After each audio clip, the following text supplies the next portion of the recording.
Okay. तुम अभी युवा हो। साधु महाराज कुछ सोचते हुए मेरी ओर देख रहे थे।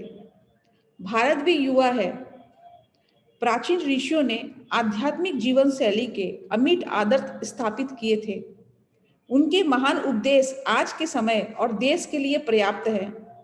उनके अनुशासन नियम न तो आज के लोकाचार के विरुद्ध है, न ही ऐसे हैं कि भौतिकवाद की धृतता को भी कृत्रिम लगे, और इसलिए आज भी भारत पर इसकी पकड़ मजबूत है। लज्जित पंडितगण जितने काल का हिसाब लगा सकते हैं, उससे भी कहीं अधिक काल से, सहस्त्राब्दियों से संशयशील समय ने वेदों की योग्यता की पुष्टि की है। इन्हें अपनी विरासत के रूप में ग्रहण करो। जब मैं इस वाक्पटु साधु से सविनय विदा ले रहा था, तब उन्होंने एक अतीन्द्रिय अनुभूति मुझे बताई। यहां से जाने के बाद तुम्हें आज एक असाधारण अनुभव होगा। मंदिर के अहाते से बाहर निकलकर मैं निरुद्देश्य ही चलने लगा। मुड़कर दूसरे एक रास्ते पर बढ़ा ही था कि एक पुराने परिचित से भेंट हो गई। ये महाशय उन महाभागों में से एक थे जिनकी संभाषण शक्ति समय की ओर ध्यान न देते हुए अनंत काल का आलिंगन करती है। मैं तुम्हें जल्दी ही छोड़ दूंगा, उसने वचन दिया, यदि तुम जल्दी जल्दी मुझे हमारे बिछुड़ने के बाद के वर्षों में क्या क्या हुआ ये सब बता दो। परस्पर विरोधी बातें, अब तो मुझे जाना ही पड़ेगा। अब उनके कोई मित्र थे जो उनसे मिल गए और वो बोलते हैं कि मैं तुम्हें वचन देता हूँ, मुझे पता है कि मैं बहुत वाक्पटु हूँ, मतलब ज्यादा बोलता हूँ, पर मैं तुम्हें जल्दी छोड़ दूंगा। तुम मुझसे जल्दी पीछा छुड़ाना चाहते हो तो एक काम करो, जब तक हम लोग साथ में थे और उसके बाद जब से हम लोग बिछड़े हैं और आज मिले हैं, तब तक की सारी घटनाओं को तुम मुझे बताओ। अब योगी बोलते हैं कि उनका मन ये सब चीजों में नहीं रहता, वो पुरानी बातों को याद करेंगे, और वो होता है ना वो गॉसिपिंग, उन सब का उनका नेचर ही नहीं है। तो इसलिए बोला जा रहा है परस्पर विरोधी बातें, मेरा आपका मिलन, मेरी बातों का विचार ही नहीं मिलता, और उस इंसान के साथ ईश्वर ने उनको साथ चलने के लिए बोल दिया। वही बोल रहे परस्पर विरोधी बातें, अब तो मुझे जाना ही पड़ेगा। परंतु उसने मेरा हाथ पकड़ लिया और थोड़ा थोड़ा करके मुझसे जानकारी लेने लगे। ये भूखे भेड़िए से कम नहीं है। मेरे कौतुक से मन ही मन सोचा, जितना अधिक मैं बताता जाता था, उतना ही अधिक समाचार जानने के लिए उसकी भूख बढ़ती जाती थी। मन ही में मैं जल्दी छुटकारा पाने का कोई उपाय करने की प्रार्थना माँ काली से करने लगा। वो बात भी कर रहे हैं और अंदर अंदर बोल रहे हैं, माँ काली आमा के बाचिए ना, माँ काली आमा के बाचिए ना, ऐसे बोल रहे हैं। अचानक वह मुझे छोड़कर जाने लगा। अब देखिए योगी कितनी अच्छी प्रार्थना कर रहे हैं। वो उन्होंने सिर्फ 2 बार बोला, माँ काली मुझे बाचिए ना, मुझे बचा लो इससे, और तभी उनको बोले, अरे मैं निकल रहा हूँ, मुझे कुछ काम याद आ गया। अचानक वो मुझे छोड़कर जाने लगे। मैंने ठंडी सांस ली और उसे वाचलता का जोर फिर कभी न चढ़ जाए, फिर से वो वापस बात करने नहीं आ जाए, इसलिए सोचा कि चलो मैं जल्दी जल्दी यहाँ से निकल चलता हूँ। इस भय से दुगनी गति से चलने लगा। मैं अपने पीछे द्रुत गति की पश्चात सुनकर मैंने अपनी गति को और बढ़ा दिया। मुड़कर पीछे देखने का साहस मुझ में नहीं था, परंतु एक छलांग लगाकर वो मेरे साथ हो लिया और आनंद से उसने मेरा कंधा पकड़ लिया। मैं तुम्हें गंध बाबा के बारे में बताना तो भूल ही गया। ये कल हम लोग ने डिस्कस किया था कि आज के चैप्टर में हम लोग 4 लोगों के बारे में जानेंगे, इसलिए हम कथा को पढ़ते हैं और आज का बहुत ही आप लोगों को आनंद आएगा और इससे हमको बहुत कुछ सीखने भी मिलेगा। तो आप लोग ध्यान से इस कथा को, आज की कथा को ध्यान से सुनिएगा, ठीक है। ये कथा की तरह नहीं है, इससे हमको कुछ समझना है। मैं तुम्हें गंध बाबा के बारे में बताना तो भूल ही गया। वे उस सामने वाले मकान में रहते हैं। बाबा का नाम क्या है? गंध बाबा। कुछ ही गज की दूरी पर स्थित एक मकान की ओर उन्होंने इशारा किया। उनसे अवश्य मिलो, बड़े दिलचस्प आदमी हैं। तुम्हें कोई असाधारण अनुभव हो सकता है। अच्छा चलता हूँ। और वो सचमुच में चला गया। इसमें लिखा है सचमुच में चला गया, इसका मतलब वो घूम कर वापस नहीं आएगा, वो चला गया। कालीघाट मंदिर में लगभग इन्हीं शब्दों में साधु द्वारा की गई भविष्यवाणी मेरे मस्तिष्क में कौंध उठी। कौतूहलवश मैं उस मकान के अंदर गया तो मुझे एक प्रशस्त दालान में ले जाया गया। दालान मतलब समझे ना, एक बहुत बड़ा विस्तार जगह, एक हॉल जिसको बोलते हैं, दालान में ले जाया गया। वहां एक मोटे नारंगी रंग के गलीचे पर काफी लोग इधर उधर बैठे हुए थे। जैसे साधारणतः भारत में बैठते हैं। एक आदर युक्त फुसफुसाहट मेरे कानों में टकराई। वहां जो चीते की खाल पर बैठा है, आप चीते की खाल समझते हैं ना, आपने देखा होगा बहुत साधु लोग, वो आसन जिनका होता है वो चीते बाघ की खाल का होता है। तो वहां जो चीते की खाल पर बैठे हुए हैं वही गंध बाबा है। वे किसी गंधहीन फूल में किसी भी फूल की प्राकृतिक सुगंध भर सकते हैं। इसका मतलब समझे आप, जो नकली फूल होते हैं, आर्टिफिशियल फूल होते हैं, उसके अंदर भी वो नेचुरल फूल की जो सुगंध होती है वो उसमें डालने की उनमें ताकत थी। गंधहीन फूल में भी फूल की प्राकृतिक सुगंध भर सकते हैं या किसी मुरझाए हुए फूल में को फिर से ताजा कर सकते हैं या किसी मनुष्य की त्वचा से मनोरम सुगंध निकलवा सकते हैं। मैंने सीधे उस संत की ओर देखा। उनकी दृष्टि भी उसी समय मुझ पर ही स्थिर हुई। वे कृष्णवर्ण और स्थूलकाय थे, मतलब थोड़े से सांवले थे और हट्टे कट्टे थे। उनके चेहरे पर दाढ़ी थी और आंखें बड़ी बड़ी तेजस्वी थी। बेटा, तुम्हें देखकर मैं प्रसन्न हुआ। बोलो तुम्हें क्या चाहिए? कोई सुगंध चाहिए? किस लिए? मुझे उनकी बातें बचकानी सी लगी। चमत्कारपूर्ण ढंग से सुगंध का आनंद लेने के लिए, सुगंध बनाने के लिए भगवान का उपयोग, तो उसमें क्या है? भगवान वैसे भी तो सुगंध तो बनाते ही हैं। मैंने कहने का मतलब है कि भगवान जैसे चीज को तुच्छ चीज के लिए क्यों इस्तेमाल किया जाए? भगवान जैसी परम शक्ति को किस चीज के लिए इस्तेमाल किया जा रहा है कि लाओ हम उसमें फूल में सुगंध डाल देगा? तो उनकी उनकी सोच कितनी बड़ी है योगी जी की। वो क्या बोल रहे हैं, सिर्फ इस कृत्रिम फूल में सुगंध डालने के लिए उस विराट ईश्वर को कष्ट दिया जाए? उनका कहने का अभिप्राय यह है। तो वो बोल रहे हैं सुगंध बनाने के लिए भगवान का उपयोग, तो उसमें क्या है? भगवान वैसे भी सुगंध तो बनाते ही है। जी हाँ, परंतु वे हर बार ताजा सुगंध लेने के लिए और लेने के बाद फेंक देने के लिए फूलों की कोमल पंखुड़ियों रूपी शीशियों का निर्माण करते हैं। क्या आप फूलों का निर्माण कर सकते हैं? हाँ, परंतु साधारणतः मैं सुगंध ही निकालता हूं। तब तो इत्र के कारखाने बंद हो जाएंगे।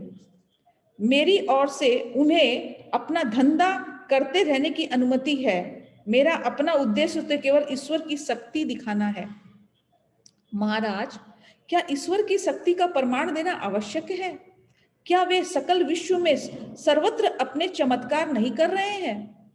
मतलब यहाँ हम लोग को समझना चाहिए कि कोई आकर अपनी कुछ शक्ति दिखाता है, और आजकल बोलते हैं ना चमत्कार को नमस्कार है।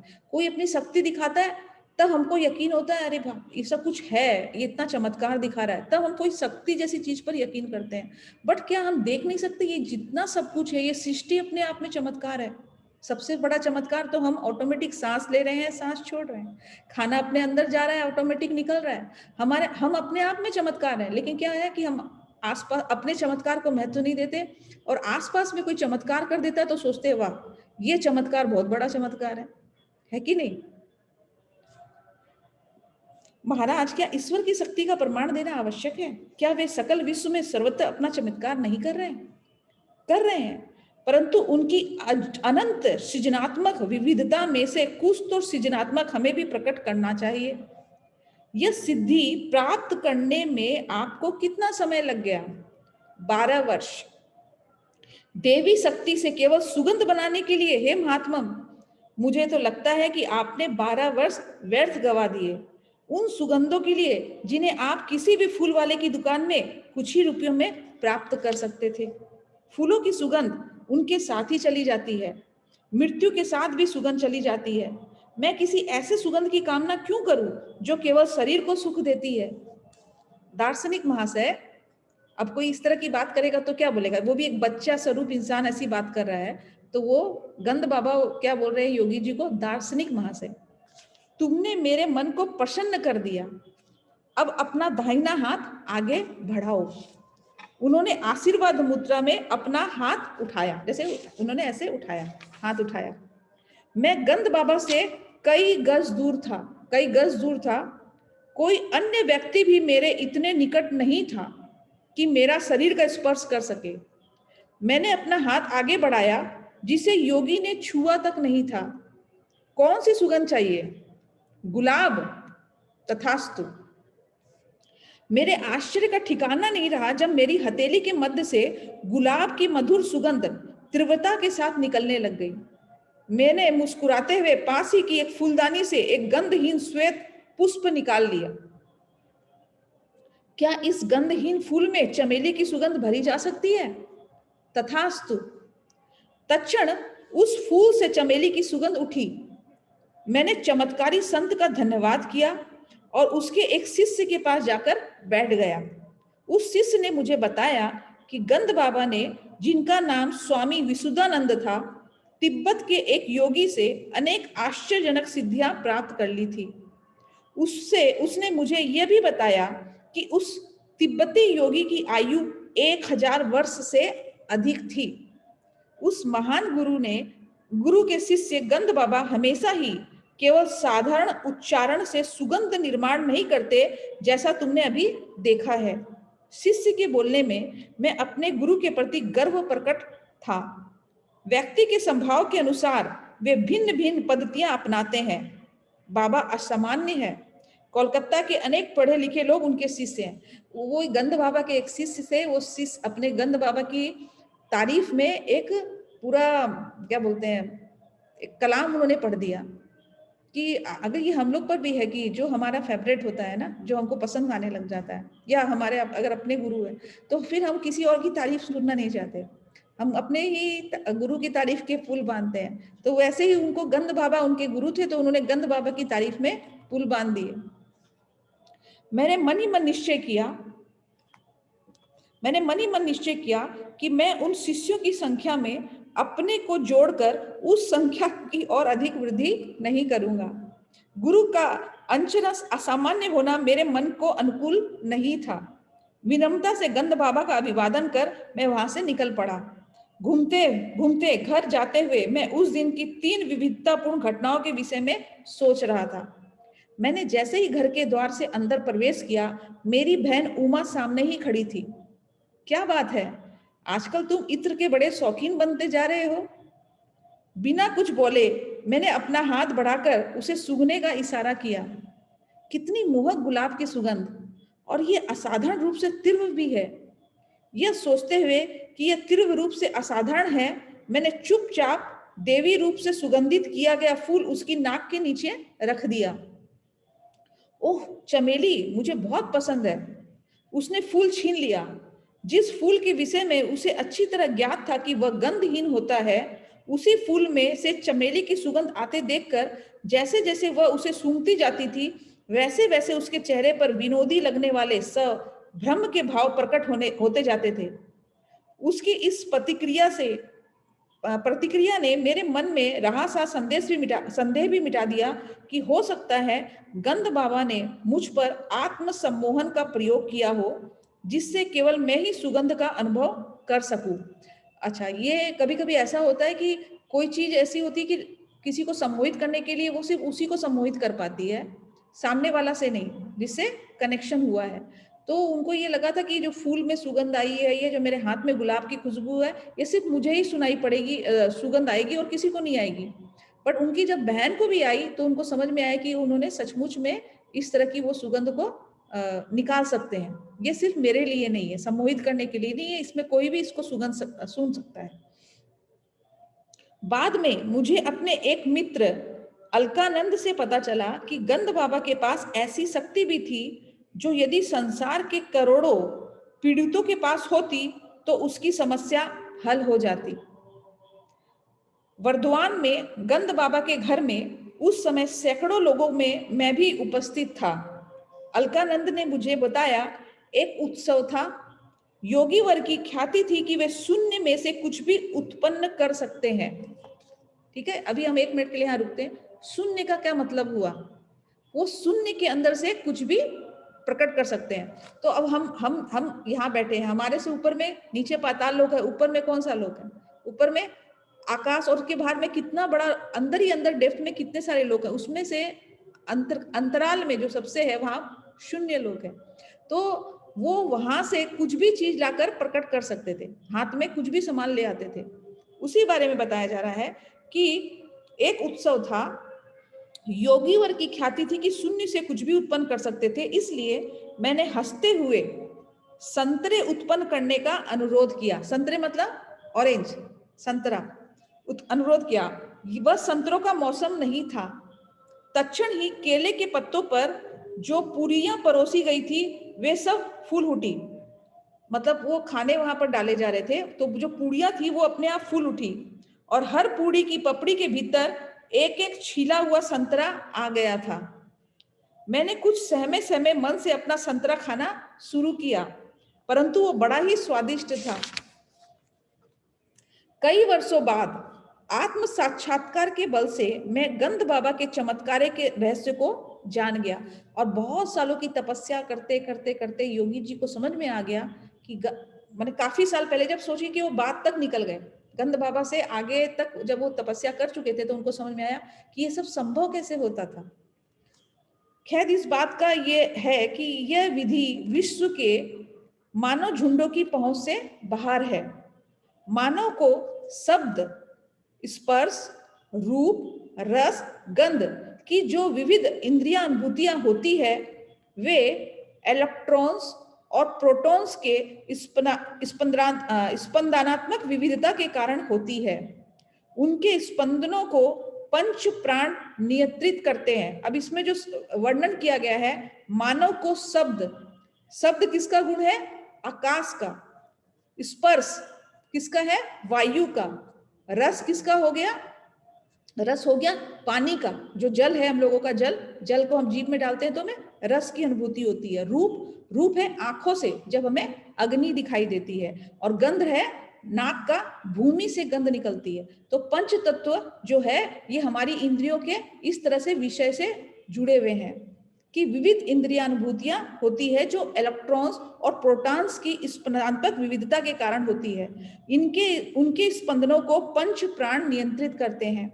ये पंच प्राण आणविक ऊर्जाओं से भी सूक्ष्म होते हैं और प्रज्ञा युक्त 5 विशिष्ट संवेदी तंत्र मात्राओं से युक्त होते हैं। गंध बाबा कुछ यौगिक प्रक्रियाओं के बल से इस प्राण शक्ति के साथ, प्राण शक्ति आप लोग इस शब्द को बहुत लोग सुने हुए होंगे जिन्होंने प्राणी हीलिंग की है, वो उसमें बार बार प्राण शक्ति का शब्द का इस्तेमाल किया जाता है। और जो इलेक्ट्रॉन्स और ये जो वायु प्राणा की जो बात की जा रही है वो भी दिखाया जाता है। तो उनके लिए बहुत इजी हो गया होगा इस बात को समझना जो अभी हम बता रहे हैं।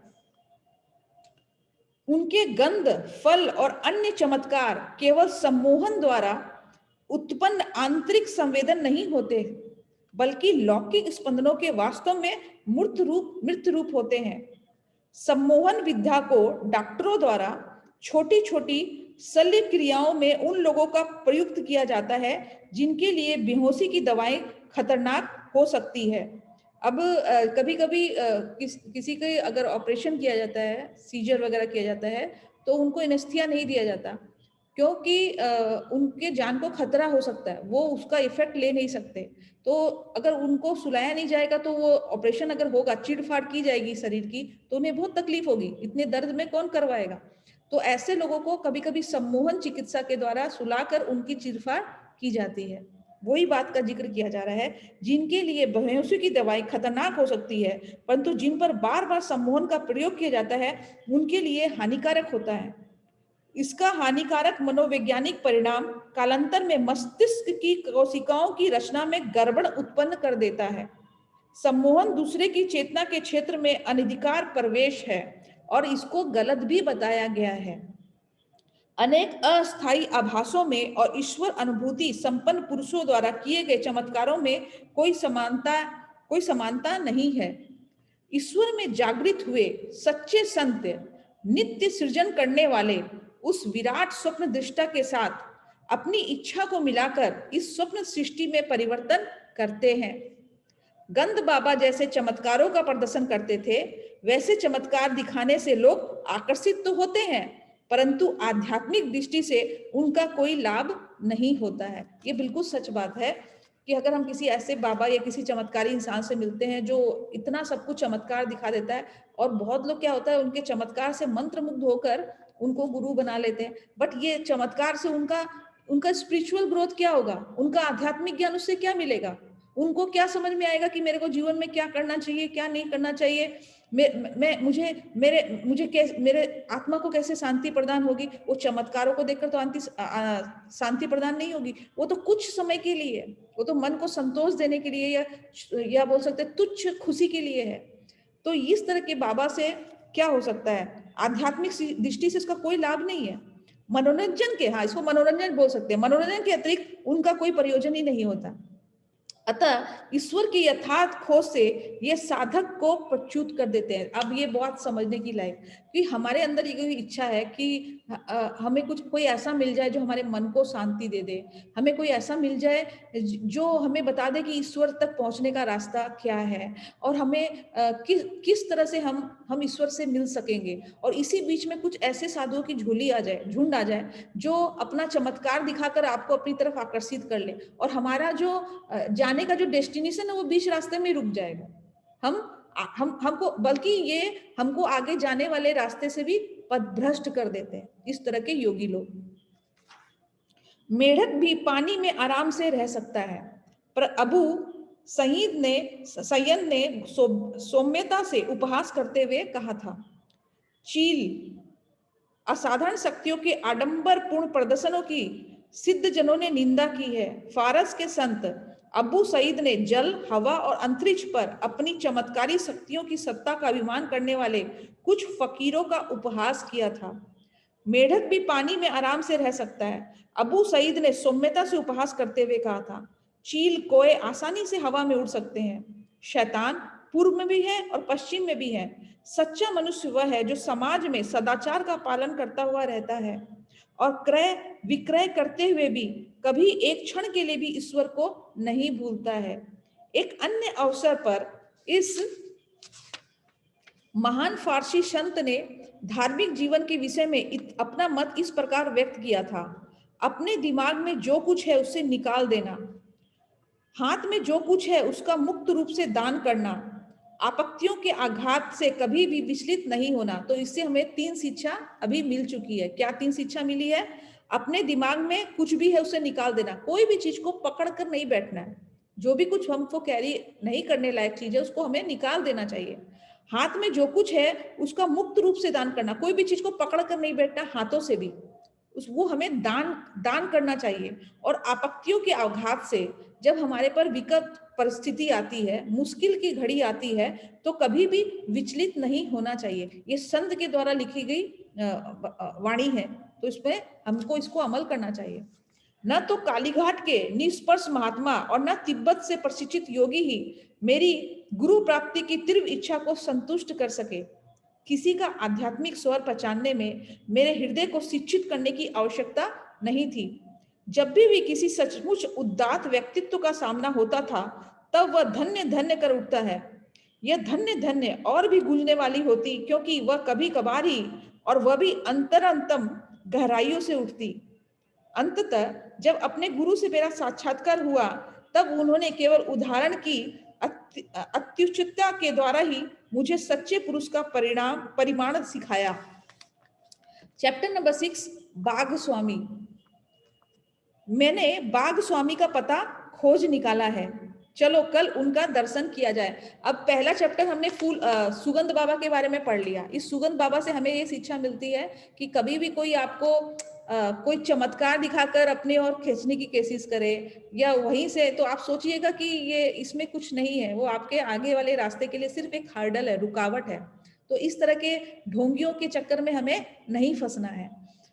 बाघ स्वामी, मैंने बाघ स्वामी का पता खोज निकाला, चलो कल उनका दर्शन किया जाए। वह स्वांग ताई प्रस्ताव हाई स्कूल के मेरे एक मित्र चंडी से मिला। अपने संन्यास पूर्व जीवन में केवल अपने नंगे हाथों से बाघों के साथ लड़ने और उन्हें पकड़ने वाले इस संत का दर्शन करने के लिए मैं भी उत्सुक था। ऐसे असाधारण साहसिक कार्यों के प्रति बाल सुलभ उत्साह मुझ में भरपूर था।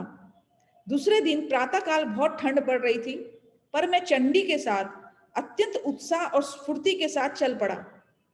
कोलकाता के बाहर भवानीपुर में बहुत देर तक व्यर्थ खोज करने के बाद हम ठीक घर पर पहुंच गए। दरवाजे पर लोहे की 2 गोलाकार कड़ियां लगी हुई थी। मैंने उन्हें बहुत जोर जोर से खटखटाया। आप समझ गए ना, गेट के पहले पुराने जमाने के जो गेट होते थे ना, वो डबल वाले और गोल गोल वाले लटके रहते थे, वही उन्होंने ठकठकाया।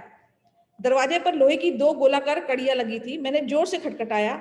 उस कर्ण कर्कश खड़खड़ाहट को सुनकर भी एक नौकर अंदर से धीरे धीरे आराम पूर्वक चलता हुआ हमारी ओर आया। उसकी व्यंग्यात्मक मुस्कान इस बात का घोतक थी कि शोर मचाने वाले आगंतुक भी एक संत के घर की शांति भंग नहीं कर सकते हैं। उसकी मौन भर्त्सना को हमने अनुभव किया, पर बैठक में आने के लिए आमंत्रित किए जाने पर चंडी और मैं उसके प्रति कृतज्ञ थे। अब क्या हुआ कि उनको पता है वो जोर जोर से खटखट खटखट खट कर रहे थे, और साधु को तो दौड़ते दौड़ते आना चाहिए था ना, पर वो शांति से आ रहा है और ऊपर से मुस्कुरा भी रहा है। तो उनको समझ में आ गया कि हम लोग जोर जोर से खटखटा रहे हैं ना, ये मन ही मन हम लोगों को ऐसा मूर्ख समझ रखा है। तो उनको अंदर से गुस्सा आया, और फिर जाकर उसको बड़े प्रेम से उसको एक कालीन के अंदर गलीचे पर बैठाया। तो वो लोग तुरंत ही कृतार्थ हो गए उससे, भाई बहुत अच्छा आदमी है। तो वहां लंबी प्रतीक्षा हम लोगों के मन में शंका कुशंकाएं उत्पन्न करने लग गई। सत्य की खोज करने वालों के लिए भारत का अलिखित नियम है धैर्य। संत महात्मा कभी कभी जानबूझकर दर्शनार्थी की उत्सुकता की परीक्षा ले सकते हैं। पाश्चात्य डॉक्टर और दंत चिकित्सक इस मनोवैज्ञानिक कूटनीति का भरपूर प्रयोग करते हैं। यहाँ पर दंत बोलते हैं ना, डॉक्टर के यहाँ बहुत देर से नंबर आता है, उसी बारे में बोला जा रहा है। अंततः नौकर द्वारा बुलाए जाने पर चंडी और मैं एक शयन कक्ष में गए। वहां सुविख्यात सोहम स्वामी अपने पलंग पर बैठे हुए थे। उनके भीमकाय शरीर को देखकर हम दोनों के मन पर अद्भुत प्रभाव पड़ा। आंखें फाड़े हम अवाक उनकी ओर देखते रहे। वैसी विशाल छाती और फुटबॉल की तरह बाजुएं हमने पहले कभी नहीं देखी थी। अत्यंत मजबूत भरी गर्दन पर स्वामी जी का उग्र दिखने वाला परंतु शांत मुखमंडल मूछ, दाढ़ी और झूलते केसों से सुशोभित था। उनकी काली आंखों में कबूतर एवं बाघ समान गुणों का मिला जुला संकेत चमक रहा था। दृढ़ मांसल कटी प्रदेश को घेर कर पहने हुए एक व्याघ्र चम्र के अतिरिक्त उनके शरीर पर कोई कपड़ा नहीं था। माने हष्ट पुष्ट शरीर था उनका, और शरीर पर सिर्फ एक बाघ की जो खाल है सिर्फ वही वो लपेटे हुए थे। जब हमारी वाक शक्ति लौट आई तब बाघों के साथ लड़ने में उनकी वीरता के प्रति आदर युक्त विस्मय प्रकट करते हुए मैंने उनका अभिवादन किया। क्या आप कृपा करके हमें यह नहीं बताएंगे कि वन्य पशुओं में सबसे भयंकर रॉयल बंगाल टाइगर को केवल अपने हाथों से परास्त करना कैसे संभव है? मेरे बच्चों, बाघों के साथ लड़ना मेरे लिए कुछ भी नहीं है। आवश्यकता पड़ने पर मैं आज भी वह कर सकता हूं। वे बच्चों के समान खिलखिलाकर हंसे। तुम बाघों को बाघ मानते हो, मैं तो उसे मात्र बिल्लियां समझता हूं। स्वामी जी, मैं अपने मन को तो विश्वास दिला सकूंगा कि आप बाघ को बिल्लियां मात्र है, परंतु क्या बाघों को मैं कैसा विश्वास करा सकूंगा? निश्चय ही शक्ति भी आवश्यक है। केवल कोई बच्चा बाघ को घरेलू बिल्ली मान लेगा तो उसे बाघ पर विजय मिल जाएगी, यह मानना व्यर्थ है। मेरे शक्तिशाली हाथ शस्त्र के रूप में पर्याप्त हैं। उन्होंने हमें अपने साथ आंगन में आने को कहा, जहां एक दीवार के किनारे पर उन्होंने प्रहार किया। दीवार की एक ईंट टूटकर जमीन पर गिर पड़ी। टूटे हुए दांत की तरह बनी खाली जगह से आकाश दृढ़तापूर्वक झांकने लगा। मैं हक्का बक्का रह गया। सोचने लगा, जो आदमी एक ही प्रहार से दीवार से चुनी हुई ईंट को गिरा सकता है, वह अवश्य ही बाघों के दांत भी तोड़ सकता है। अनेक लोगों में मेरे समान शारीरिक शक्ति होती है, परंतु फिर भी उनमें दृढ़ आत्मविश्वास का अभाव होता है। मतलब हम किसी भी काम को कर सकते हैं, उसमें दो तरह की शक्ति की जरूरत होती है। एक तो जो शारीरिक रूप से शक्ति है, और साथ साथ में आत्मविश्वास की शक्ति। सिर्फ शरीर हट्टा कट्टा है, लेकिन हाथ अगर अंदर में आत्मविश्वास नहीं है तो हम बोलते ना, चना भी नहीं तोड़ सकते। बट क्या है कि अगर आत्मविश्वास हमारा तगड़ा है, माने दो चीज हमारी मजबूत है, तो कोई भी इंसान कुछ भी कर सकता है, बाघ के दांत भी तोड़ सकता है, हम नहीं तोड़ने जाएंगे। जो जो शरीर से तो बलिष्ठ होते हैं, परंतु मन से नहीं, वे जंगल के स्वच्छंद विचरण करते हुए हिंसक पशु को देखकर ही मूर्छित हो सकते हैं। प्राकृतिक परिस्थितियों में वास करने वाला और अपने मूल हिंसक स्वभाव के अनुसार जीने वाला बाघ सर्कस के अफीम खिलाए गए बाघ से अत्यंत भिन्न होता है। अच्छा, यहाँ पर जो सर्कस में जो बाघ होता है ना, वो अपने असली एनर्जी में नहीं होते, उनको कुछ जो पुस्तक में लिखा है उस हिसाब से बता रहे हैं, कुछ अफीम या कुछ नशे का चीज खिलाया रहता है, ताकि वो बहुत ज्यादा, वो बोलते हैं ना, अपने पावर में आ जाएंगे तो क्या होगा, कूद कर सारे लोगों को खा जाएंगे। भीम के समान प्रबल शक्तिशाली होते हुए भी उनके व्यक्ति रॉयल बंगाल टाइगर के प्रचंड आक्रमण के सामने अत्यंत भयभीत और असहाय हो उठते हैं। इस प्रकार बाघ मनुष्य को उसके ही मन की कल्पना में एक साधारण बिल्ली की भयभीत अवस्था के समान स्थिति में डाल देता है। परंतु जिस मनुष्य में यथावत बलिष्ठ शरीर के साथ साथ अत्यंत दृढ़ निश्चय हो, वह इस परिस्थिति को बाघ पर ही उलट सकता है। वो और उसे वह मानने पर विवश कर सकता है कि वह एक बिल्ली के समान ही आत्मरक्षा में असमर्थ है। कितनी ही बार मैंने यही किया है। इन्हें बता रहे हैं कि बाघ और मनुष्य दोनों एक ही समान शक्ति लेकर बैठे हैं, पर बाघ को देखकर मनुष्य क्या होता है, बिल्ली जैसा महसूस करने लग जाता है। अगर अगर बाघ है, ये भी तो मनुष्य को देखकर बिल्ली जैसा महसूस कर सकता है, बट वो इस बात को नहीं समझ रहे। आप समझे, दोनों एक दूसरे से मिले। मनुष्य बाघ को देखकर क्या समझ रहा है, वो बिल्ली जैसा बन गया, और बाघ मनुष्य को देखकर बिल्ली जैसा बन गया। अब दोनों ही अगर आत्मशक्ति से लगा दें तो दोनों एक दूसरे को मार सकते हैं, बट वही चीज हो रही है। मैं ये मानने के लिए पूर्णतः तैयार था कि मेरे समक्ष उपस्थिति अति शक्तिशाली पुरुष बाघ को बिल्ली में रूपांतरित करने में समर्थ थे। वे कुछ उपदेश देने की मन स्थिति में प्रतीत हुए। चंडी और मैं आदर के साथ उनकी बातें सुनने लगे। मन ही मांसपेशियों को नियंत्रित करता है। मन ही मांसपेशियों को नियंत्रित करता है, ये समझने की बात है। जैसे हथौड़े के आघात की शक्ति उस पर लगाए गए बल पर निर्भर होती है, वैसे ही मनुष्य की शारीरिक शक्ति की अभिव्यक्ति उनकी आक्रामक इच्छा शक्ति की तीव्रता एवं साहस पर निर्भर करती है। मतलब कि जो शरीर है, मांसपेशियां हैं, उसको कौन कंट्रोल करता है? मन। अगर हमारे मन खुश नहीं है, हमारा मन में बहुत चिंता है, हमारा मन में भय आ गया है, तो देखेंगे जो मांसपेशियां वो बहुत निर्बल हो जाएगी, शरीर दुर्बल हो जाएगा, कमजोर पड़ने लगेगा। बट वैसे ही अगर आप मन आपका बहुत खुश है, आपने कुछ ऐसी खबर सुन ली है कि आपको बहुत खुशी हो गई, आप में ऊर्जा शक्ति ऑटोमेटिक बढ़ जाएगी, और आपका जो मांसपेशी वाला शरीर है वो और ऊर्जावान हो जाएगा। तो मांसपेशी वाला शरीर और मन दोनों आपस में एक दूसरे से जुड़े हुए हैं। मन ही अक्षरश शरीर का निर्माण करता है और वही उसे जीवित रखता है। गत जन्मों की प्रवृत्तियों की प्रबलता के अनुसार अच्छे या बुरे स्वभाव गुण धीरे धीरे मानव चेतना में उतरते हैं। ये स्वभाव गुण आदतों में ढल जाते हैं और ये आदतें फिर एक वांछनीय या अवांछनीय शरीर के रूप में प्रदर्शित होती है। पहले मन में कुछ बातें आती है, बातें आदत बन जाती है और आदत का असर शरीर पर पड़ता है। ये बाहरी दुर्बलता की जड़ मन में होती है और आदत से लाचार शरीर मन की अवहेलना करता है। इस प्रकार यह कुचक्र चलता जाता है। यदि मालिक नौकर की आज्ञा का पालन करने लगे तो नौकर निरंकुश स्वेच्छाचारी बन जाता है। इसी प्रकार मन भी शरीर की आज्ञाओं का पालन कर करके उसका दास बन जाता है। हमारे अनुनय पर यह तेजस्वी स्वामी अपने जीवन के बारे में हमें कुछ बताने के लिए सहमत हो गए।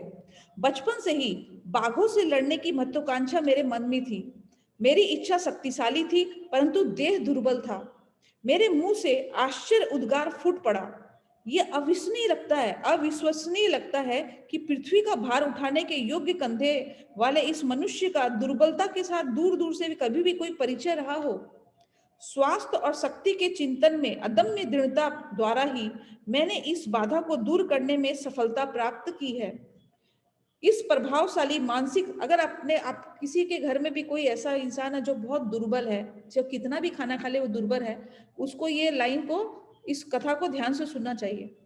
स्वास्थ्य और शरीर की चिंतन में अदम्य दृढ़ता द्वारा ही मैंने इस बाधा को दूर करने में सफलता प्राप्त की है। इस प्रभावशाली मानसिक शक्ति की प्रशंसा करने के कारण और भी बढ़ जाता है, क्योंकि मैंने देखा है कि रॉयल बंगाल टाइगर को पराजित करने वाली वस्तुतः यही शक्ति थी। स्वामी जी, क्या आपको लगता है कि मैं भी कभी बाघों के साथ लड़ पाऊंगा? यह पहला अंतिम अवसर था जब यह विचित्र महत्वाकांक्षा मेरे मन में उठी। हाँ, वे मुस्कुरा रहे थे, परंतु बाघ अनेक प्रकार के होते हैं। कुछ मनुष्यों की इच्छा वासनाओं के जंगल में घुसते हैं। पशुओं को अपने प्रहार से बेहोश कर देने से कोई आध्यात्मिक लाभ नहीं होता।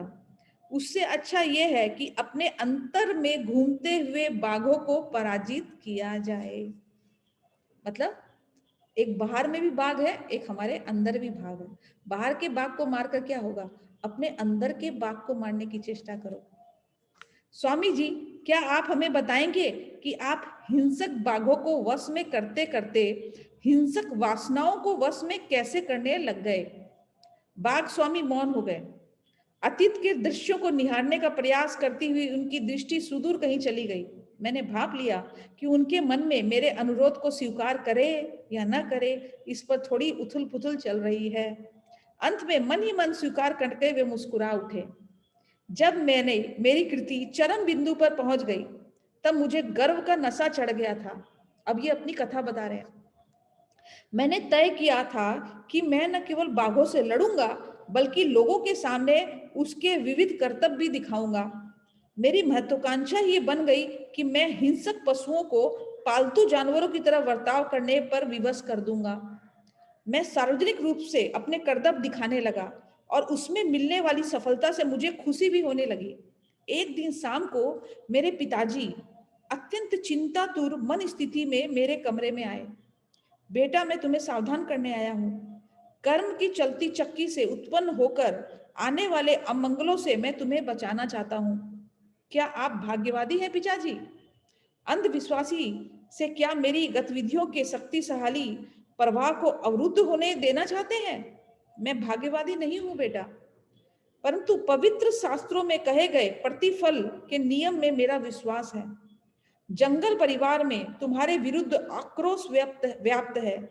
यह आक्रोश कभी भी तुम्हारी जान के लिए खतरा बनकर सामने आ सकता है। पिताजी, आप मुझे आश्चर्य में डालते हैं। बाघ क्या होते हैं आप अच्छी तरह से जानते हैं।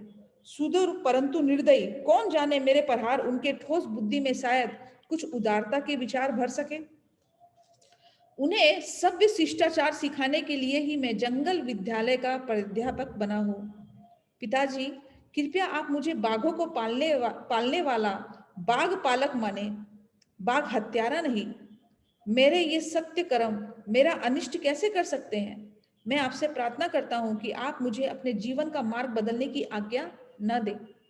चंडी और मैं ध्यानपूर्वक सुन रहे थे और अतीत के इस धर्म संकट को समझ रहे थे।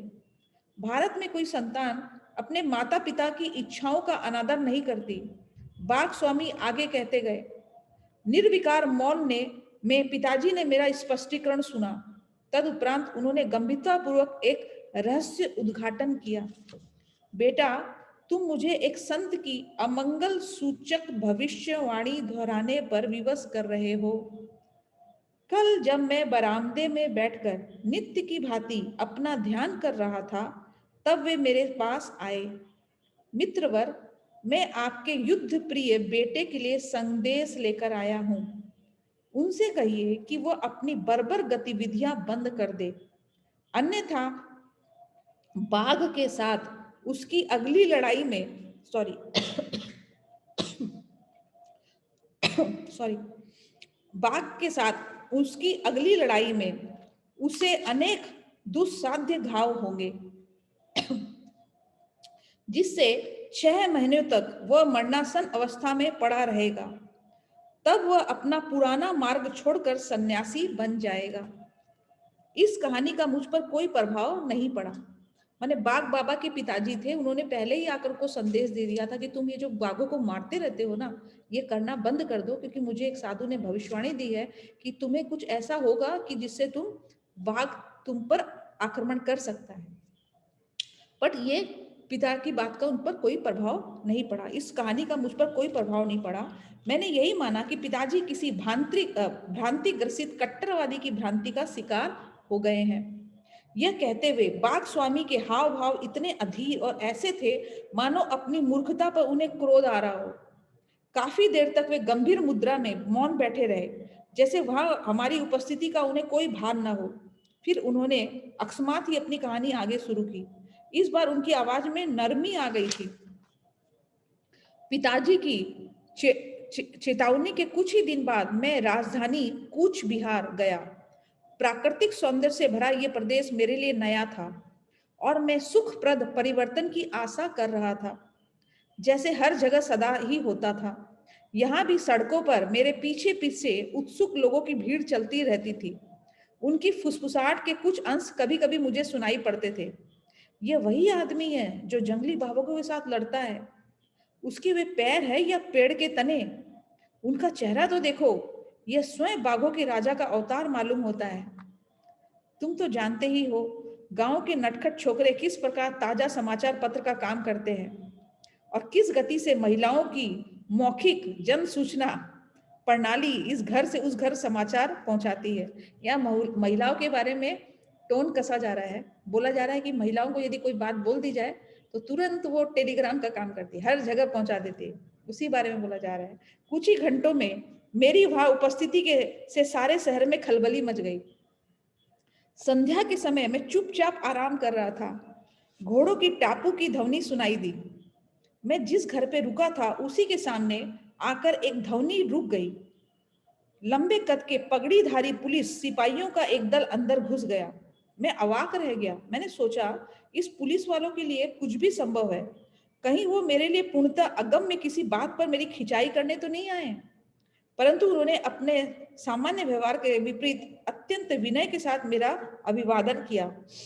आदरणीय महोदय, कूच बिहार के युवराज की ओर से आपका स्वागत करने के लिए हमें यहाँ भेजा गया है।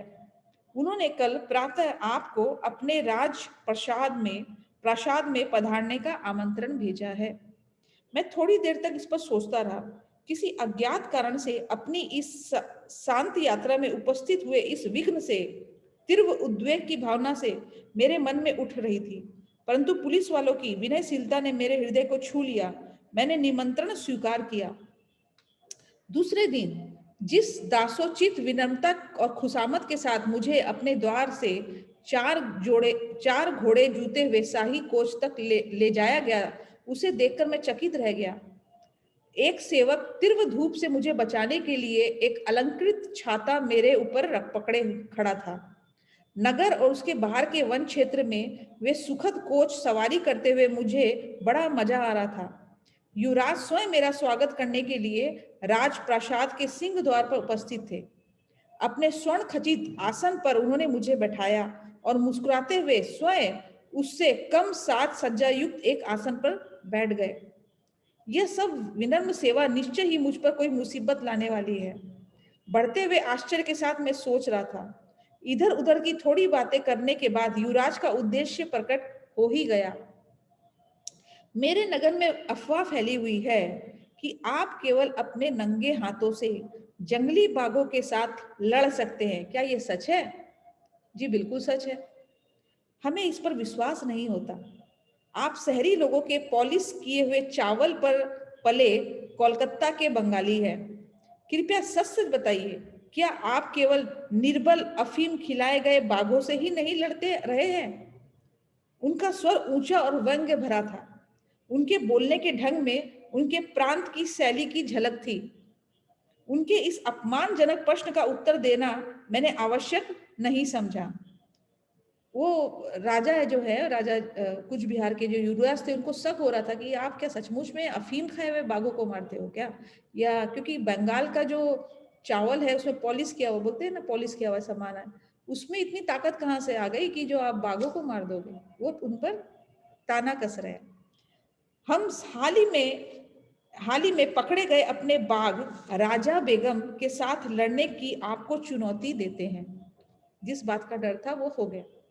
यदि आप उसका सफलतापूर्वक सामना कर सके और उसे जंजीर में बांधकर चेतन अवस्था में उसके पिंजरे से बाहर निकाल सके तो वह रॉयल बंगाल टाइगर आपका हो जाएगा।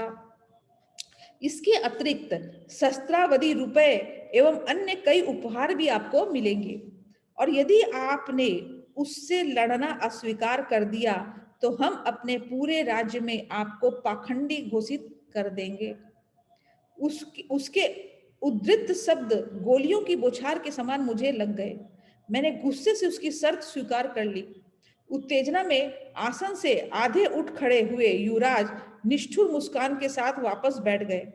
उनकी वह मुस्कान देखकर मुझे उन रोमन सम्राटों की याद आई जिन्हें ईसाइयों की हिंसक पशुओं के साथ लड़ने में आनंद आता था। युवराज ने आगे कहा, आपकी लड़ाई आज से 1 सप्ताह बाद होगी। हमें खेद है कि हम लड़ाई से पहले बाघ को देखने की अनुमति आपको नहीं दे सकते। युवराज को कहीं यह भय तो नहीं था कि मैं बाघ पर सम्मोहन विद्या का प्रयोग करूंगा या उसे अफीम खिलाने का प्रयास करूंगा, मैं नहीं जानता। मैं राज प्रसाद से चल पड़ा। मजे की बात यह थी कि अब की बार न तो राज छत्र था और न ही वो साज सज्जा युक्त कोच।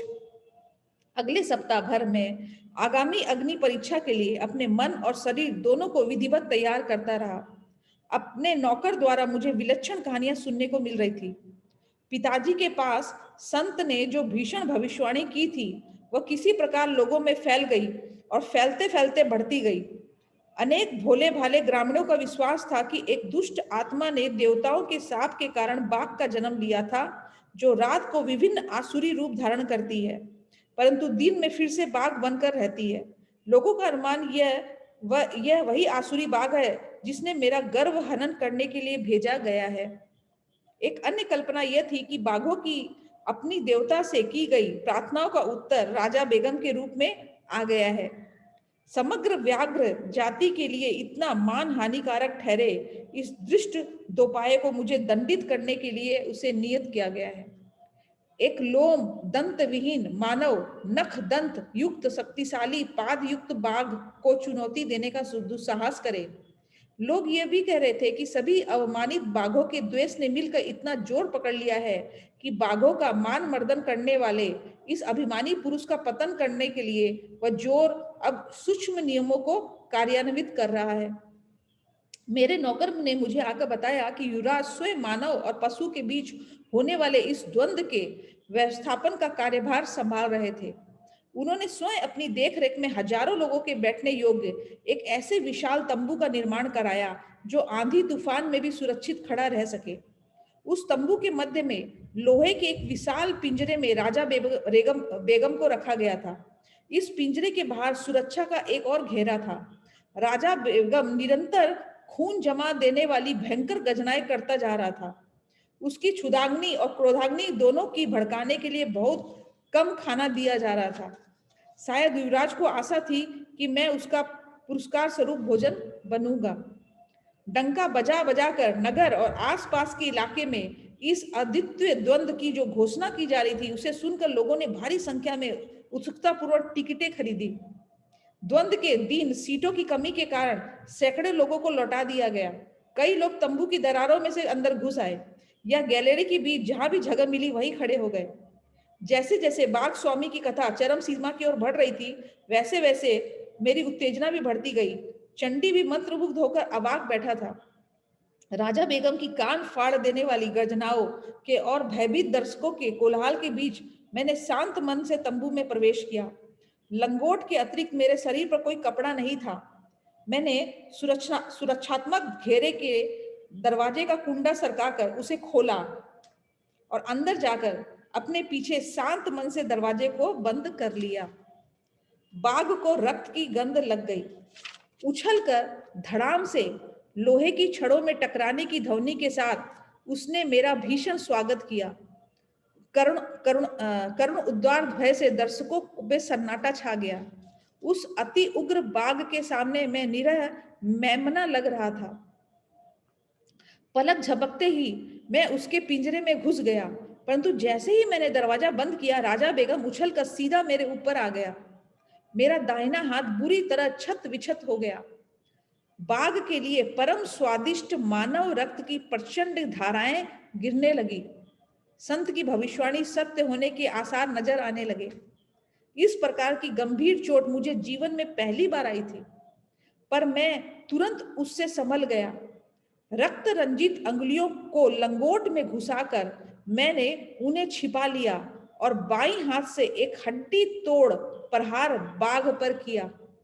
बाघ लड़खड़ा कर पीछे हट गया, पिंजरे के अंत तक पीछे गया, फिर पलटकर अत्यंत गुस्से के साथ मुझ पर झपटा। मेरे सुविख्यात मुष्टि शासन के प्रहार उसके सिर पर बरसने लग गए, परंतु राजा बेगम को रक्त का जो स्वाद लग गया था, उसने दीर्घ काल तक शराब से वंचित रहने वाले शराबी को जैसे शराब का पहला घूंट उन्मुक्त कर देता है, उसी प्रकार उन्मुक्त कर दिया था। बीच बीच में कान बैठा देने वाली दहाड़े मारते हुए उसके आक्रमणों की उग्रता बढ़ती ही जा रही थी। उसके दांतों और नखों के आगे मेरा केवल एक हाथ से बचाव करना अपर्याप्त पड़ रहा था और मेरी आत्मरक्षा प्रणाली अभेद नहीं रह पा रही थी। परंतु मैं भी तिलमिलाने वाले प्रहार उस पर कसता गया। दोनों ही रक्त रंजित होकर जीवन मरण का युद्ध लड़ते जा रहे थे। पिंजरे में कोलाहल था, चारों दिशाओं से रक्त के छींटे उड़ रहे थे। बाघ के गले से पीड़ा और खूनी प्राण पिपासा की चित्कार फूट रहे थे। गोली चलाओ, बाघ को मार डालो, दर्शक चीख रहे थे। मानव और पशु इतनी तेज गति से हिल रहे थे कि एक सिपाही की गोली भी निशाना चूक गई। मैंने अपनी सारी संकल्प शक्ति एकत्र की और भीषण गर्जन के साथ उसके मस्तक पर एक अंतिम खोपड़ी तोड़ प्रहार किया। बाघ गिर गया और ठंडा होकर पड़ गया। पालतू बिल्ली की भांति मैं बीच में ही बोल पड़ा। स्वामी जी खिलखिलाकर हंस पड़े। फिर उन्होंने तन्मय कर देने वाली अपनी कहानी को आगे बताना शुरू किया। आखिर राजा बेगम पराजित हो ही गया। उसका रहा सहा राजगौरव भी चूर चूर हो गया। अपने विदर्ण रक्त रंजित हाथों से मैंने उसका जबड़ा खोला और एक नाट्यपूर्ण क्षण के लिए उस खुले मृत्यु द्वार में अपना सिर रखा। जंजीर के लिए इधर उधर देखा और जमीन पर पड़े जंजीरों के ढेर में से एक जंजीर खींचकर उससे बाघ की गर्दन पिंजरे की छड़ों के साथ बांध दी। विजय उल्लास से मैं दरवाजे की ओर चलने लगा, परंतु वह मूर्तिमान शैतान राजा बेगम, उसकी कल्पित आसुरी उत्पत्ति के अनुरूप ही वह एक जीवित था। एक ही विस्मयकारी झटके के साथ जंजीर तोड़कर वह मेरी पीठ पर झपट पड़ा। मेरा कंधा उसके जबड़े में फंसा हुआ था और ऐसी स्थिति में जोर से नीचे गिरा, परंतु पलक झपते ही मैंने उसे अपने नीचे धर दबोचा। निष्ठुर प्रहारों के आघात से वह अर्धमूर्छित हो गया। इस बार मैंने उसे अधिक सावधानी पूर्वक बांध दिया। धीरे धीरे मैं पिंजरे से बाहर निकला। फिर से चारों तरफ चीख पुकार सुनाई दी। इस बार हर्षोल्लास की थी। भीड़ की चीख पुकार की हर्ष ध्वनि जैसे एक ही विराट गले से निकल रही थी। मैं भीषण रूप से घायल तो था ही, परंतु फिर भी मैंने द्वंद्व की तीनों शर्तें पूरी कर दी थी। बाघ को अचेतन करना, उसे जंजीर से बांधना और बिना किसी प्रकार की सहायता लिए पिंजरे से बाहर आना। इसके अलावा मैंने उस हिंसक पशु को इस तरह घायल और भयभीत कर दिया था कि मेरे सिर पर अप्रतिम पुरस्कार अपने मुख पे पाकर भी उसकी और उसने कोई ध्यान नहीं दिया। मैंने घाव का प्राथमिक उपचार करने के बाद मेरा सम्मान किया गया और मुझे पुष्पहार पहनाए गए। मेरे चरणों में स्वर्ण मोहरों की वर्षा की गई। असाधारण रूप से विशाल और वैसे ही क्रूर बाघ पर मेरी विजय की अंतहीन चर्चाएं चारों ओर सुनाई दे रही थी। वचन के अनुसार राजा बेगम मुझे दे दिया गया, परंतु मुझे कोई हर्ष नहीं हुआ। मेरे हृदय में आध्यात्मिक परिवर्तन आ गया था। ऐसा प्रतीत हो रहा था कि पिंजरे से बाहर निकलने के साथ ही मैंने संसार में अपनी महत्वाकांक्षाओं का द्वार भी बंद कर दिया था। उसके बाद का कुछ समय अत्यंत वेदना और मन संताप में बीता। रक्त में विष फैलने के कारण 6 महीने तक मैं मरणासन अवस्था में पड़ा रहा। कूच बिहार छोड़ने योग्य ठीक होते ही मैं अपने गांव लौट आया। अब मैं जान गया हूं कि जिन साधु ने सावधानी का विवेकपूर्ण इशारा किया था, वही मेरे गुरु हैं। एक दिन विनम्रता पूर्वक मैंने पिताजी से कहा, काश मैं किसी प्रकार उन्हें ढूंढ पाता। मेरी लालसा सच्ची थी, क्योंकि एक दिन वही संत बिना किसी सूचना के हमारे घर पधारे। बाघों का दमन बहुत हो गया। शांत अधिकारपूर्ण वाणी में वे बोल रहे थे, मेरे साथ आओ, मैं तुम्हें मानव मन के जंगलों में विचरने वाले अज्ञान के पशुओं का दमन करना सिखाऊंगा। तुम्हें दर्शकों की आदत हो गई है। अब योगा अभ्यास में तुम्हारी रोमांचित पारंगति से झूम उठने वाले देवता तुम्हारे दर्शक होंगे।